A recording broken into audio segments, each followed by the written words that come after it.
Welcome back to the Circuit Revival, where today we're doing something quite exciting. So today I've gone and bought myself my first Switch Lite. So it's a first for the channel. It's probably one of the most expensive, biggest things I've done, and this thing's in pretty damn good condition in all fairness. So I don't think it's been opened before because all of the screws and everything still look good. I've never been in one of these before, so it's going to be quite fun, but we're going to work through it. Now this one has come in with a no power, and one of the first things to check with these is the charger port, which I've done already, and it's safe to say that looks to be the problem. So I'll just bring in the scope here, and we can just show you what that looks like.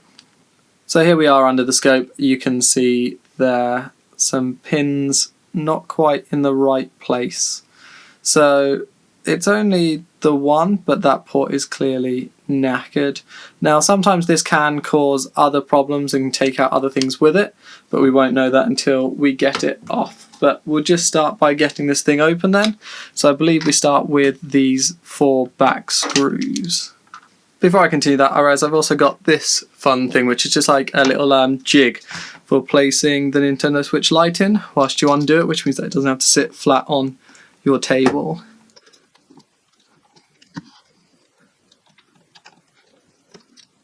So that's the 4 back screws out. Next, I believe we move on to the ones on the top and the bottom. So we take it back out of... no, so it looks like we can actually get to the bottom ones through this. The top ones we'll have to take it out for. So I believe these are Phillips. I'll just get in here.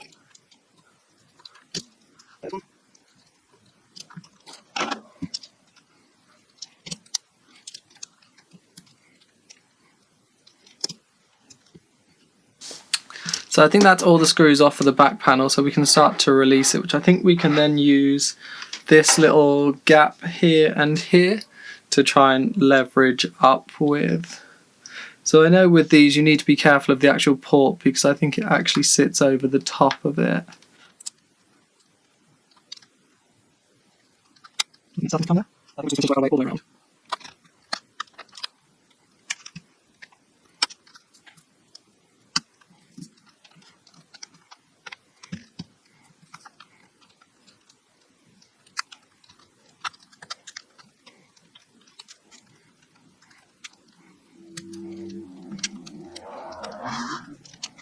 Okay, and there we go. That is the back off. Okay, next I believe we just need to get the back plate off, so we just need to undo these screws here holding it all in. So we'll start with this one. This one.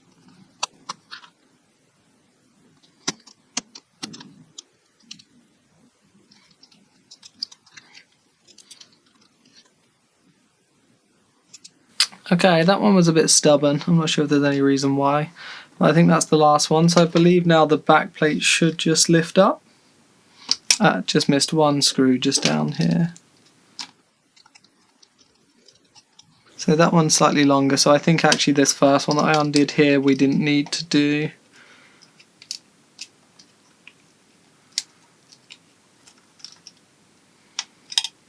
And that's the back plate off. So I think the first thing we probably need to do is get this battery disconnected. So the battery is just underneath here, so we'll just try and flip the gate on this. And then we can try and get this cable out. Now that way we won't cause any further damage to anything we do. Okay, so next I think we just need to try and get this fan assembly off. So we'll just undo these screws here.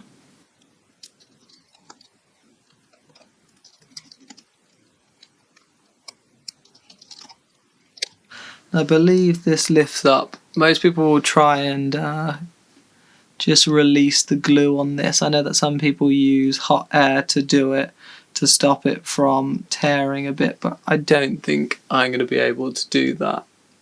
So we'll just lift this up.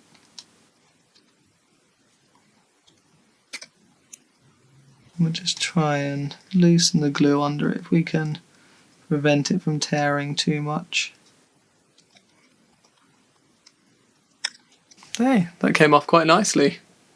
Next, I think it's this top assembly here.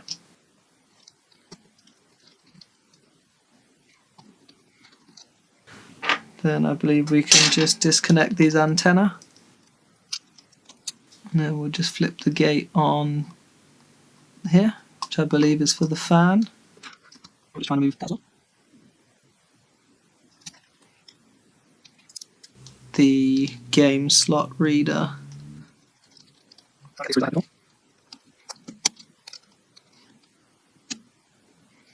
So we need to tight.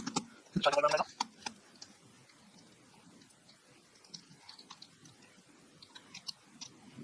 Get the this. So let's have a ball with it.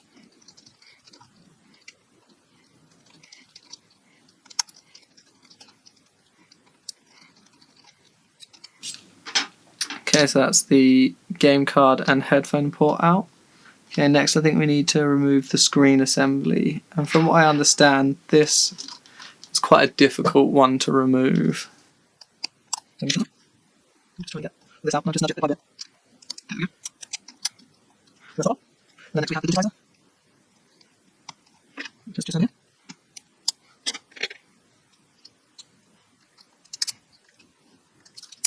Okay, that's the digitizer out. Now we'll just remove the joystick connector. Now next I think the last screws are just what holds the motherboard in itself.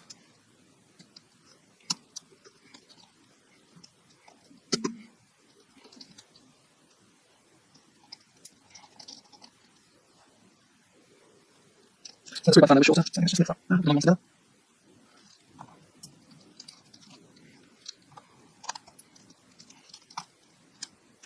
Okay, I think that might be everything. I think the board might be ready to come up now. So we can just get underneath it.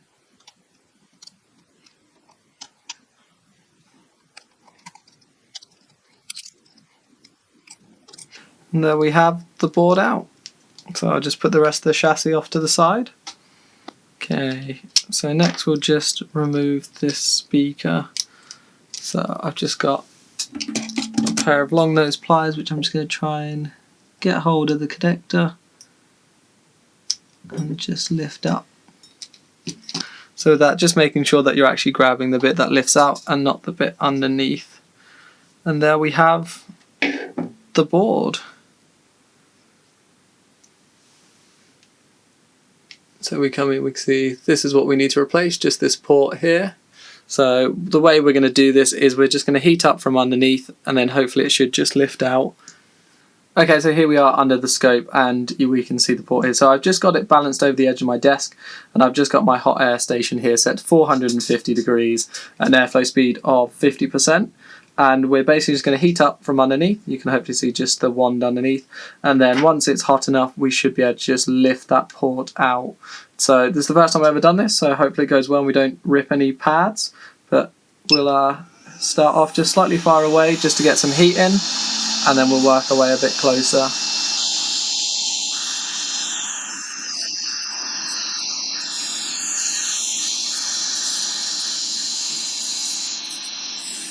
Okay, that felt like quite a clean port swap there. I moved the camera about halfway through because I don't think I was getting the heat quite over it enough. So you would have seen that move. But what I'm going to do now is just come in with some leaded solder and I'm just going to mix it in with what's on the board here.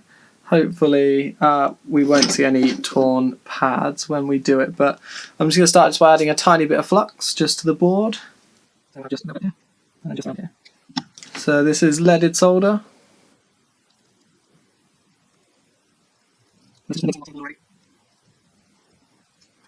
And the reason I'm mixing this in now is because I'm going to go for what's called the drop method to get this new port in, where basically you just heat up from underneath like we did before and then drop the port in once it's all hot. So we want a good amount of solder in each of these points because we want a good connection for when it goes. So I'm just going to start by cleaning up the board here of the flux that's on there because I don't want too much flux all over the board and it's easiest to do it when it's warm. Okay,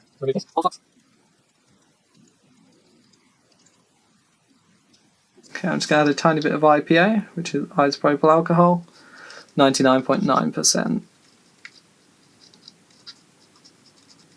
Okay, that's nice and clean. So what I'm going to do next is I'm going to prepare the port. So I've heard that tinning your port before you use it will allow it to have a better chance of connecting. So I've got here a new Nintendo Switch port.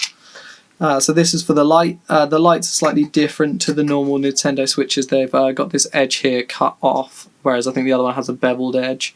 So to do this, I'm just going to add a tiny bit of flux, and I'm just going to run my iron and the solder back over the pins there. Then that way we should be able to make a good connection between the board and the port. So we'll just add a tiny amount of flux there.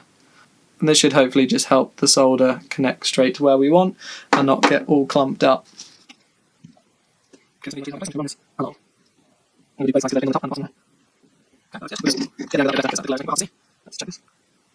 Yeah, that looks good.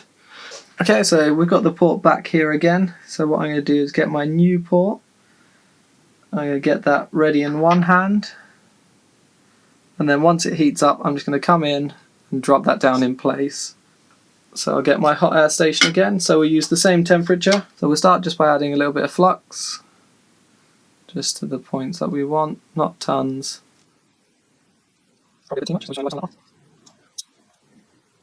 And then we'll come back in once again, we'll heat up the port, and then once we see that solder start to melt, then we'll come in with our port, hopefully it'll drop in place, and then we'll have a good connection.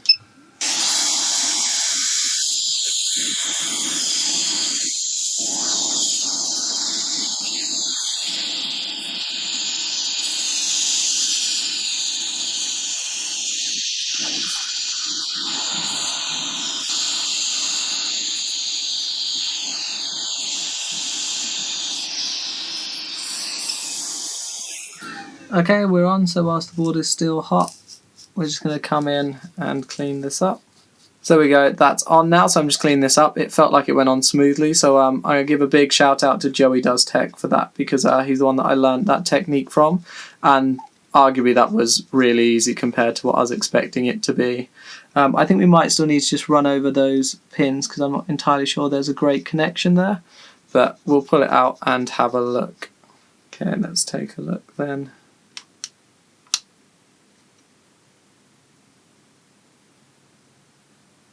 Okay, so I think that is all connected and I think we're all good. It looks okay. So I think the way we can test this now is, I believe if we get an ammeter and plug it in, we should get a set reading, and we definitely should get something both ways. So we'll just get that set up and we'll see whether we get anything.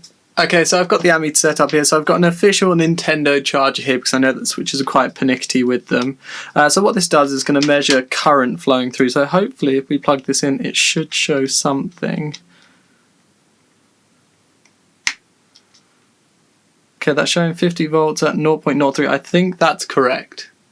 I think that's what that should show because there's no battery. We'll just get that disconnected. So you can tell this is a new port, it's really stiff, so we should get the same on the reverse. 15 volt, 0.03. Okay, so I think that's right. So what we'll do is we'll get this put back together then.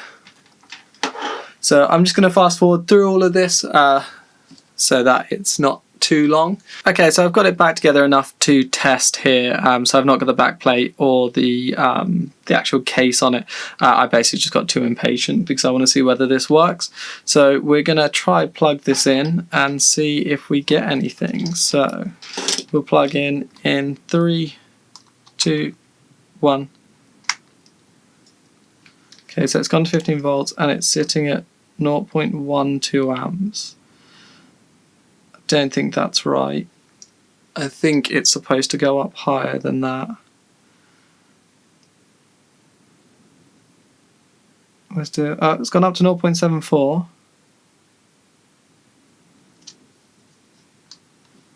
See if we get anything on the screen. Because I didn't test how full this battery is, so this battery could be completely dead. So we'll just leave it for a bit and see if anything happens. Okay, so there's still nothing there. Let's try the other side either way, see if it does anything. 0.7 amps as well. Okay, let's just test what the battery is showing so we know. So it's showing 3.3 volts, which is very low. It is a 3.8 volt battery. So what I'll do is I'll plug it in and leave it for a while, see whether it does anything different. Okay, so I left it for a while and it didn't do anything different. It continued exactly the same.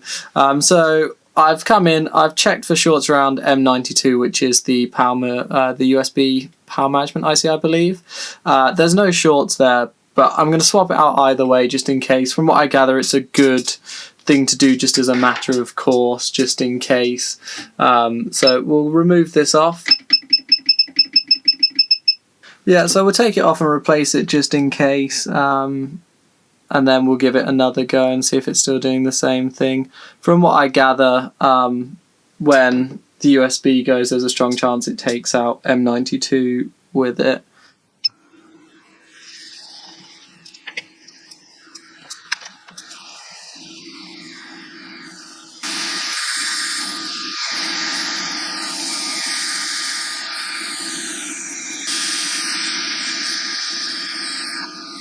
Okay, so we're going to do exactly the same but in reverse to get the new chip on.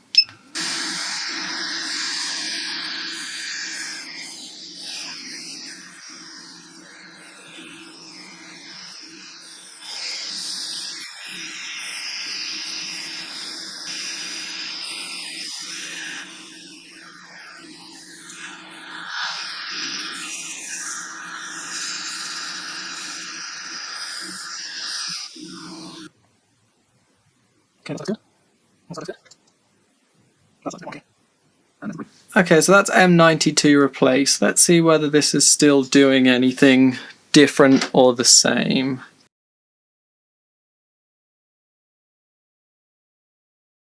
Okay, so I was just about to give up with this. I'd actually filmed an outro to say that it was a no fix and that we'd probably come back to it another time. But I put some feelers out to the community to see if they had any solutions or thoughts.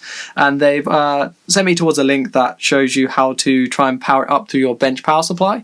So I've got the ground connected to the USB chassis and I've connected a wire through to the inductor next to the BQ chip. Connected up the ribbon cable that runs through to the daughter board because that's where the power on-off connects to, and I press the power button and it's drawing 1.2 amps. So I just need to do a bit of research, see what that means. Some initial looking makes it look like it's probably something to do with the Max IC, which is preventing it from going into the second stage boot. So hopefully if I do a bit of research, I might find that out. Maybe if we replace the Max IC, this might see this one fixed. So I'll come back to you if I get any further. Okay, so it's been a couple of days and we finally got the chip to arrive. We've got this one here. So this is the fuel gauge, the Max IC. So everything that we've looked at so far all points to this being the problem. And I've spoken to a few others that also are suggesting that maybe replacing this might be a good idea. So we've got a replacement over here. Now this thing is absolutely tiny, so we'll see how it goes. So we're just gonna add some flux, add some heat, remove the old one, and then get the new one lined up, try and put it in place, and then see what happens. Okay, so we'll start just by adding a little bit of flux to the board. Now, because this is so small, even a small amount is going to look like a lot. So that's probably way too much, so we'll try and get rid of some of that. And just try and turn this board around so it's in a slightly more comfortable position, so I might stand a better chance of coming to get it with my tweezers without knocking anything else off. So we'll start just by adding some heat into the board. Okay, and we're off. Okay, so I'm going to try and come in now with some solder wick, just try and wick up what's on the board, but I just need to try and be really careful of everything else because everything is really close here, so we don't want to knock anything off. Okay, that looks like it's possibly gone just about right there.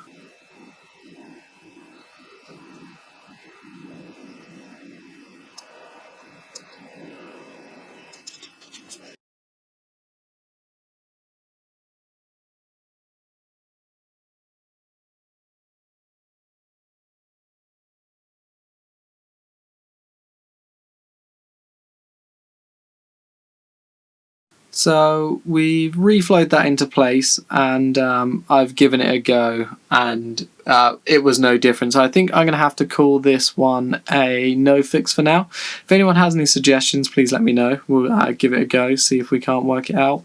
But for now, we'll hold off on this and we can always test the chassis and stuff if I get another one, because it might be that the chassis is okay, the board might not be. We might be able to at least pinpoint where the fault is. So for now, it's a no fix. Thanks for watching. Any suggestions, drop them down below, and we'll see you in the next one.